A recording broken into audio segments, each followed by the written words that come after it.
Welcome to our wild card weekend gambling preview. I'm Chase Earl, joined by Alex Lord, a terrible gambler in his own right. So if you're gonna stick with someone's picks, stick with mine. No, I'm just kidding. Don't stick with mine. I've been losing my ass off for weeks on weeks. So hit me with the fade parlay, but it is what it is. Let's start off with the first matchup of the weekend. My favorite team in the NFL now, the Cincinnati Bengals. Joe Burrow, Jamar Chase. If you can't tell, LSU 2019 national champions. I got the Bengals going all the way. I'm just kidding. I hope they do. But they got a tough matchup with the Raiders, who, despite John Gruden being fired in the middle of the year, have gutted it out, played pretty much everyone tough, and they are laying. The Bengals are laying 5.5 in this one. Alex, who do you like? I like the Raiders. I think the Bengals win. I think there's no way the Bengals lose this game, but I think the Raiders make it competitive. I mean, they're really good against the spread this year. I don't think it's too unlikely that they win this game outright. I don't think it's a terrible idea to put a little on their on money line, but I do hope the Bengals win. I think my head seriously just tells me the Bengals have a horrible offensive line, and the Raiders can get after the quarterback with just four. So that's a big deal. And, it might not be the end all be all because I don't really trust Derek Carr. Both of these quarterbacks are in their first playoff game ever. You probably would go with Hasn't Carr been in one before? I feel no, like has he not been in one? I felt like he was no, in one. no. Okay. Well, yeah. I mean, anyways, I'm with you. I think laying the points here with the Bengals. That's tough to do. I just think they have too many holes. As good as Joe Burrow, Jamar Chase, and really all those offensive weapons on the Bengals are. And I love Joe Burrow to get the job done and win somehow because I just think that's the kind of performer he is. That's how he's been in college. That's how he's been so far in the pros. But this to me has one score game written all over it. Maybe the Bengals cover by a touchdown, but I feel more like 3 or 4 points would be the proper line here. So yeah, I'm with you. I'd probably go with the Raiders. They've been playing tough. I got to give Derek Carr some credit. He's been better than I really gave him credit coming into the season. And I can't even pronounce their interim head coach's name, but credit to him for getting the Raiders in this situation. They played the Chargers really tough when a lot of people thought the Chargers were going to beat them, and what was kind of a must-win game for them. So yeah, I like the Raiders plus the points here. I think that's where your value is, but I do think the Bengals will win this game in a tight game. Yeah, you know what's crazy? It's both of these guys' first game, and they're in totally different points of their career. Derek Carr and Joe Burrow. And and it's bias, but I just trust Joe Burrow more. They've both never been there, and they've been in the league wildly different amounts of time. Joe Burrow's just now here. Derek Carr's like over 30. I mean, he's not young. I just trust Joe Burrow. I mean, I think the Bengals team is not as good as some people think it is. And the Raiders are a good team. They're a good team. I think the Raiders make this close, and Joe Burrow just wins it. Doesn't cover, but wins the game for the Bengals. Yeah, I think roster wise, outside of the skill positions and quarterback, the edges are all to the Raiders. I think their defense is better. I think their offensive line is better. I think the running game is better. But then you got weapons and you got Joe Burrow, who just, I mean, despite the lack of help he has on the offensive line, not a great running game. He's just been able to get the job done. Him and Jamar Chase, their chemistry is undeniable. It's incredible how good they've been this year. Jamar Chase in his first season, Joe Burrow in his first full season. So I think Cincinnati's a team that's gets so much hype because they're so electric at times because of their skill players. But in the playoffs, when that becomes not as big of a deal and the trenches become a big deal, I think you'll see them falter. Which is why I don't really give the Bengals a shot at winning the Super Bowl, and which is why I could see the Raiders upsetting them here. But like I said, I'm going with the Bengals in a tight one. Take the 5.5 points if you're betting money line. Take the Bengals. If you want to squeeze it, I'd take the 5.5 and then bet the Bengals. I think that's a good bet. I think that's pretty safe. That's the way I'm probably going to go in this one. I agree. Next game, we got a good one. Divisional matchup, split the season series, and this is supposed to be a negative wind chill up in Buffalo. You got to love that for playoff football. That's exactly how I wanted this matchup to be played out, and I think that's probably the only way that the Patriots can come out with a win is it being a really tight, cold, dirty, nasty, windy game like they won in the first matchup between these two teams in New England or in Buffalo. So how do you think that this one shakes out? I'll go first here. I like the Patriots and the points. I just think you give Bill Belichick 4 points, whether they're on the road in this type of game. It seems like it's probably going to be low scoring. So I'll probably take the Patriots, and this one's hard though. I might just stay away because the Bills have looked good to end this season. So what do you think? I think that Patriots fans and inside the organization just think of this season already without even playing a playoff game as a win. They're just happy to be in the playoffs with a rookie quarterback. And I don't see the vibes on the team as that like killer instinct that, those other Patriots teams have. And that's not to say that they can't, one day get there, but they're outmatched in terms of quarterback play. And in the playoffs, I mean, it's really, unless you just have an incredible defense, it's all about your quarterback play. And Mac Jones did not play good. He hasn't played great as of recent.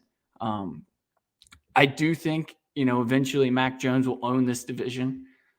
I don't think that's today, though. I think that they lose this game. I think the Bills cover, and I think Pats fans don't even care. I think they'll just be like, well, we made the playoffs with a rookie quarterback. We'll be back next year. We'll be better. And I think that's the vibes for this game. I really think the Bills have their eyes set on the Super Bowl. The Patriots are just happy to be here, just happy to be invited to the party. Yeah, I mean, I think from a fan perspective, you're right. I think most Patriots fans are thrilled with the way this season's go. They're thrilled with Mac Jones, and why wouldn't you be? But I don't. I see New England. I can't imagine any team coached by Bill Belichick, and really Mac Jones is cut from the same cloth as Belichick. With those two guys leading the team, I don't see that mindset at all. There's no happy to be here, especially playing a division rival. They want to beat them. They're going to come as prepared as possible. Now, do they have the talent to beat the Bills? I think they do. I mean, they've shown it. And I think this game can play into their hands because of the weather, because it's being so cold. But like I understand anyone going with the Bills here. They definitely have the offensive firepower. Like you said, Mac Jones hasn't been playing well for probably the last 5 or 6 weeks, as good as he started. So I understand anyone going with the Bills. I just think it's almost safe money if you're willing to just kind of lay the or take the points and take Bill Belichick. I feel like that's almost safer.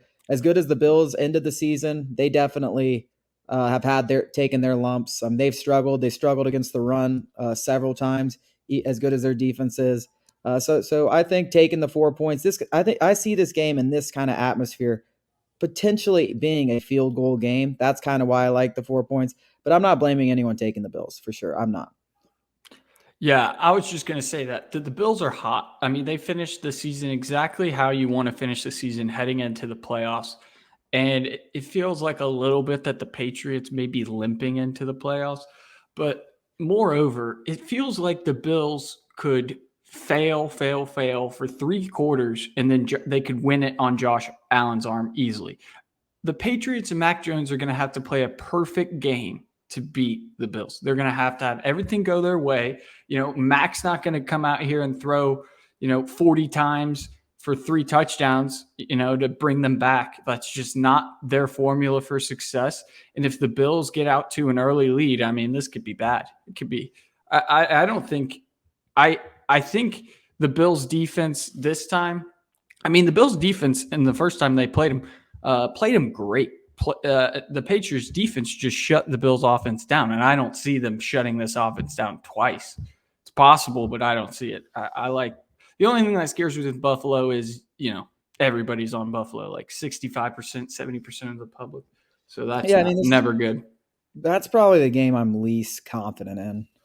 This game, I could see it going either way. Like I do agree with you. I think if the Patriots win the game, it's going to be a close one. I don't see them any way that they come out and win this game by double digits. And I definitely think Buffalo has the potential to blow New England out of the water, especially if they can get that pass game going. The weather doesn't play a huge factor. I think the weather is going to be a huge factor in this one. I know it's going to be cold, but cold doesn't always mean that you can't throw the ball. If it's not super windy, if it's not snowy, like it was in the first matchup between these teams, Josh Allen should be able to throw the ball. The Bills offense should be able to move it, and that should result in a win by more than 4 points. But if it's a super windy game in this 3, 4 degree weather, that's exactly what the Pats want. And I do think they can slow down the Bills. and make this a one-score game and potentially win it. This is definitely the game I'm least confident on the whole board. It might be the most watched game in the playoffs this weekend. And this is football porn. I mean, it's going to be so cold. These guys hate each other. This is like the best outcome that could have happened in Wild Card Weekend. I mean, this is amazing. Best game I think is going to be that one. I'm especially Saturday. It's going to be a fun one. Moving on to the first game on Sunday, we got the Bucs and the Eagles. This is definitely the most. Actually, no, I wouldn't say it's the most lopsided because we do have the Chiefs in Pittsburgh. But I know we talked about this, I think, the other day, Alex, and you mentioned the Eagles potentially having what it takes to beat the Bucs. I just don't see that at all. I see this as a Bucs. I know they lost Antonio Brown. They haven't played maybe as well as they would have liked to end the season, but this is Tom Brady in the playoffs. Maybe the cover. I mean, it is 8.5 points. That's a lot of points, but the Bucs are winning this game. I would put pretty much about anything on that. Well, if anybody has the offensive and defensive line to compete with the Bucs, it's the Eagles. Like on the edges, obviously the Bucs have the edge, but I mean, not even really. I wouldn't even say that. I mean, I think this is a easy. I think the Eagles easily cover this. I think it's worth some money line. It's worth some money line. The Bucs are limping into the playoffs, limping, and the Eagles are riding high. They believe in themselves. That goes a long Honestly, way. I mean, how they're riding high after losing by 40 to the Cowboys in the season. They I mean, they sat all their starters. You said they it would have yourself. lost by 40 anyways. They are. I just see to me. I I mean, believe in Jalen Hurts. I the believe in way the Jalen way that the Hurts. Bucks get attacked defensively is through the air. I mean, pretty much nobody has run on the Bucks for the last 2 years. The Eagles had some success, but I don't think that's sustainable. They're not going to be able to run their way through the Bucks. I mean, you're going to have to throw the ball. I've said this from the beginning. Jalen Hurts cannot throw the ball. He's proven it time and time again. He's averaging 150, 170 yards over his last 10 games passing the ball. I give, the first year head coach for the Eagles all the credit in the world. I didn't expect the Eagles. I thought the Eagles are going to be one of the worst teams in the league. They are well put together in the trenches, which does matter. But guess who's better than them in the trenches? The Bucks. All right, let Um, me ask you this question. When they first played, I don't know what week it was. It was in October though. It was pretty early season. The Bucks won by 6. Would you argue that the Bucks are better now than they were then? well, I have to remember this game. I mean, it was. I mean, we're They talking were about just healthier across the an board. October. We're talking about an October game. Yeah, but they were healthier across the board. That's my point. Is these teams already played once. Well, I think And Fournette's the coming back. Eagles, I mean, I even mean, listen, still I though, just think you have too much firepower on the Bucks. I just don't see it. I mean, you look at this first matchup for in the game. I know it's 28-22, but the Eagles score 8 points in the fourth quarter unanswered. So I mean, it was 21-7 at half. It wasn't like this was like a super close game. No, it could be a maybe a backdoor backdoor. cover. Jalen Hurts is definitely the type of guy to never give up on anything, even with 3 seconds left, and there could Okay, be a well, backdoor cover. listen, I listen. just think they cover. They might. That's I my mean, point. yes. I mean, a backdoor cover. I mean, that's the beauty of having 8.5 points. I don't bet on things hoping they backdoor cover. I just see the Bucks taking care of business. There's too much firepower. I know they're a little undermanned, but at the end of the day, Gronk, Mike Evans, they'll and Tom Brady. I think Fournette could be back for this game. That's going to help a ton if he is back. That's enough to get by the Eagles, substantially in my mind. We'll see. I think the Eagles can pressure them with just 4, and that goes a long way. Darius Slay's a dog. He can shut Mike Evans down. I think he's having an all-pro year. I think it's set up. I mean, I would not be surprised. Yeah, I mean, 8.5's a lot. Listen, you can bet. I mean, a playoff game, 8.5. You can definitely convince me that the Eagles are cover. This is another one that I'm a little wary of. But if I'm leaning one way or the other, it's towards Tampa Bay, even with the injuries. I just think Tom Brady and company take care of business. I also think it's a big deal that the Eagles don't necessarily have an offense that takes advantage of the Bucks' weaknesses, which is through the air. They're not going to be run all over. They have a great rush defense. I know they were first. I haven't looked at it recently, but I'm sure they're at least in the top 5 still if they're not number 1. They were number 1 last year in rush defense. So I just don't see, the Eagles having the firepower to keep up. Now, whether they can have a backdoor cover and keep this close because their defense plays really good, potentially.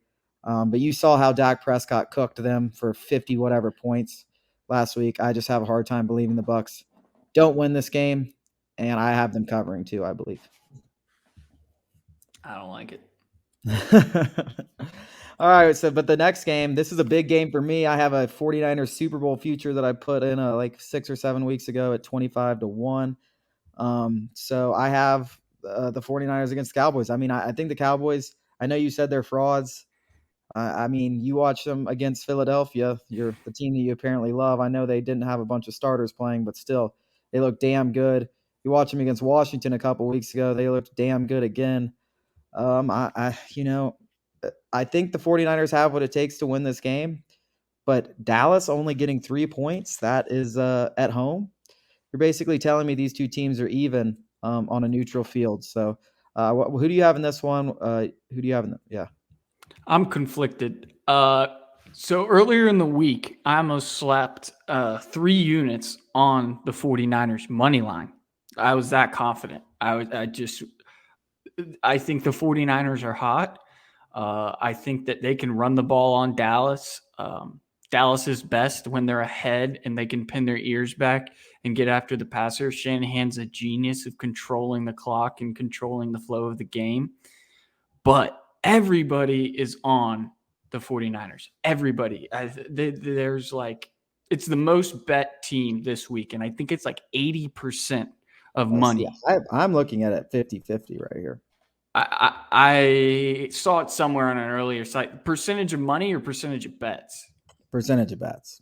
Yeah, percentage of The line money. hasn't moved, so I assume. I mean, that usually means that it's about even. But yeah, I mean, it's even having somewhere around 50% on an underdog is always makes me wary of a team. But yeah, I'm pretty torn on this one too. I mean, I think this you talked about the Buffalo New England game being the game of the week. I think this is the game of the week in my opinion. I think these are two teams that that definitely could win the Super Bowl. I think this is one of those years where there's about 8 or 9 teams that can win it, which is pretty rare. And I think these two are definitely capable of winning it, especially if they get hot.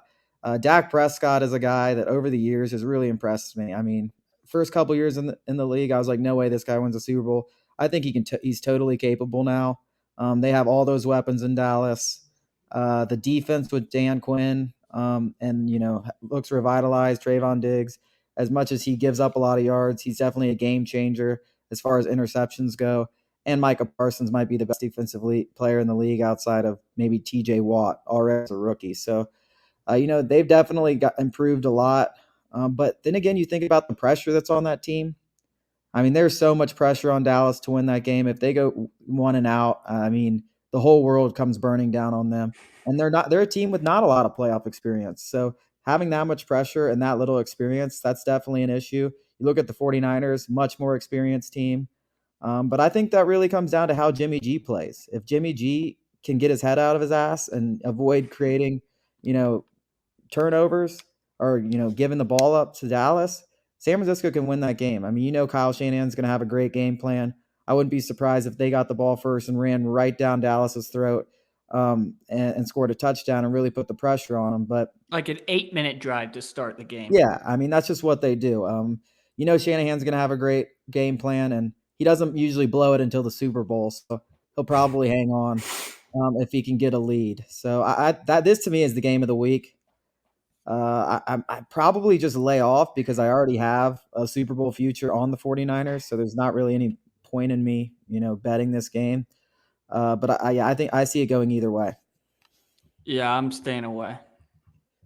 Yeah, I'm excited for that one. This next one though, whew, I can't believe what I'm seeing though. 60% of bets on Pittsburgh plus 13 against the Chiefs. That to me is getting an absolute hammer. I think Kansas City wins that game. Just like I mean, they beat the hell out of Pittsburgh by what 30 points just a couple of weeks ago. I don't see any reason why this should be different. I mean, you saw the comments from Roethlisberger. Let's just go out and have fun. And I understand he wasn't just saying, we don't care about winning and blah blah blah. I'm sure he was just trying to say, hey, let's play free, let's play loose and see what happens. Even though like you could misconstrue those comments and make it seem like he doesn't care. I know that's not what he was saying, but I don't think it matters. It doesn't matter how loose they play. You know, Roethlisberger's washed. That Kansas City defense is much improved this year. And obviously, the Chiefs are going to put up points, especially at home. This has blowout written all over it. Give me minus 13 all day, every day, twice on this Sunday. Yeah, so the two biggest spreads are this game and the Eagles. I think the Eagles make it a competitive game, and I think just like you, I mean, the Steelers have no chance. I wish it was more than 13 points because I think it's going to be that bad. I mean, Ben Roethlisberger wouldn't be Ben Roethlisberger going out, in style, winning games and, playing well. He's going to lose this game and he's going to play horribly. And then that'll be the end of his Steelers career. That'll be it. I mean, this is exactly how the book was written. He, had a little Cinderella ending there where they won some games at home and then won on the road, getting the playoffs, all this junk.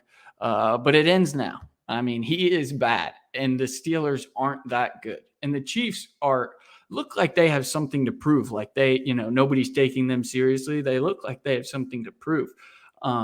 It feels like the Chiefs are underrated and overrated at the same time, but not this week. Like I love them. I think it's a blow. I think it's a game you even turn off. It's one of those playoff games you just don't even watch. Yeah, I mean, when I look at the AFC, I really only see two teams that could potentially win a Super Bowl. The Chiefs being one of them, and the Bills being the other.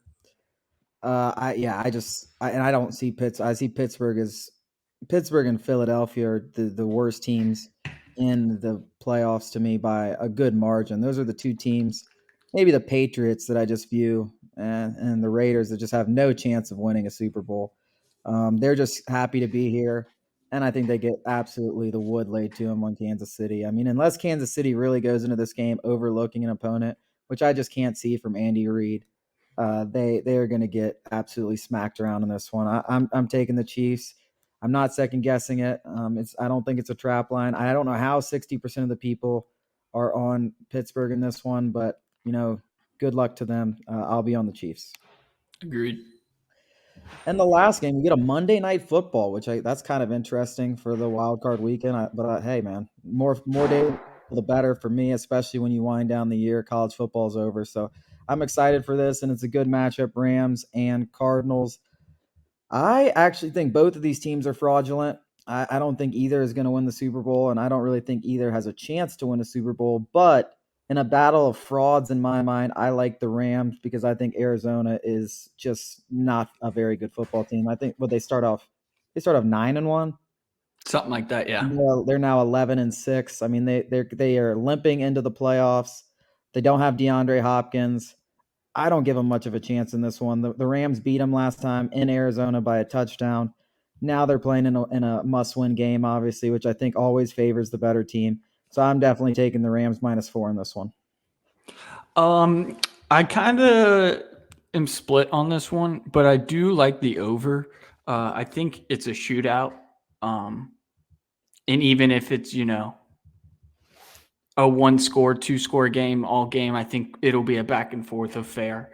I don't expect Kyler Murray or Matt Stafford to, I expect both of them to throw 3 touchdowns and turn the ball over once. That's what I expect. Has all the makings for a shootout. Yeah, I mean, one interesting statistic here that I'm looking at, the Cardinals this year are 8-1 on the road, and they're 8-1 against the spread on the road. So that's definitely something to think about that maybe makes me want to change my bet. I didn't really see that coming into this, but there's some road warriors. But I still, I mean, to me, it just with no DeAndre Hopkins, as much as I love Kyler Murray, I see the Rams getting this one done. It could be one that's decided by a field goal, though. I'm not a huge Rams guy. I think Matt Stafford is a good quarterback, but he's nothing special. And I think everyone wanted to make them into a Super Bowl contender because Matt Stafford and Sean McVay, and he was all of a sudden going to unlock these superpowers. Well, that just hasn't happened. He's looked like pretty much the same guy we saw in Detroit. I know they lost Robert Woods, but they still got enough weapons for him to be successful, and he's just kind of been very uninspiring to me, especially down the stretch. So I could see I'm not a huge Rams believer. I still think though they can cover this number at home. Holy shit. 90% of the money is on the over. Maybe I should change my. Yeah, I That's mean, not when encouraging. you think about the Rams, I mean they do have a good defense. I think they could definitely They hold the both Cardinals do. to 21 points, 23 points in this one. Yeah, but it's another one of those games where I can see going anyway. But I'll favor the Rams in this one, and we'll see what it goes. So that pretty much wraps it up.